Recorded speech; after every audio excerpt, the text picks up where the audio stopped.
Le gouvernement Samalou Condé, on en parle encore. Principalement, aujourd'hui, nous allons revenir pour le compte de la rubrique Le dossier avec les différents défis face auxquels ce gouvernement sera buté. On en parlera bien sûr tout de suite dans cette rubrique avec Judith Piombo. Suivez.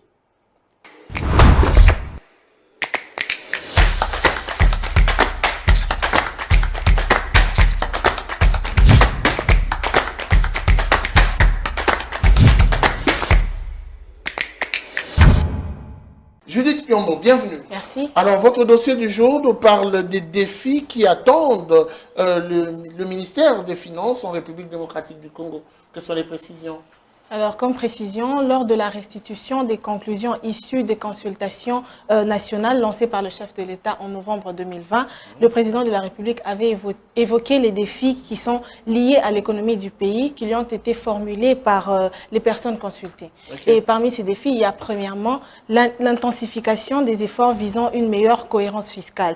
Il faudra ainsi traquer tout abus préjudiciaire à l'efficacité et au climat des affaires. Okay. Ensuite, comme deuxième défi, ça consiste à mettre fin à l'impunité et renforcer la législation pénale afin que tout détournement en bande organisée de la paye des fonctionnaires, civils ou militaires, soit assimilé à un acte de haute trahison et sévèrement puni.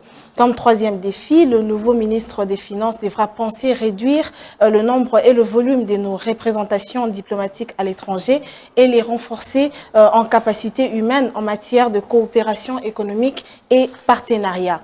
Autre défi de grande taille, c'est de mettre en place un système de déclaration annuelle d'impôts pour les personnes physiques.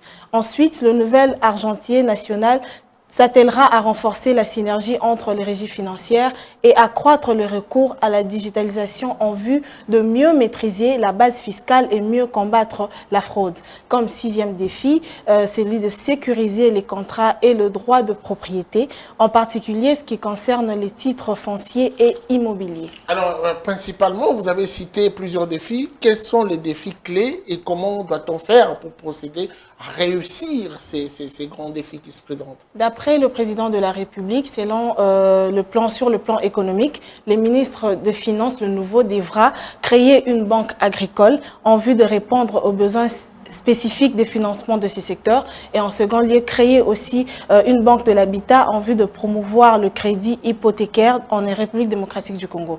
Ensuite, il devra accélérer la mise en place des dispositifs de contrôle en vue de mettre fin au coulage des recettes à nos différentes frontières.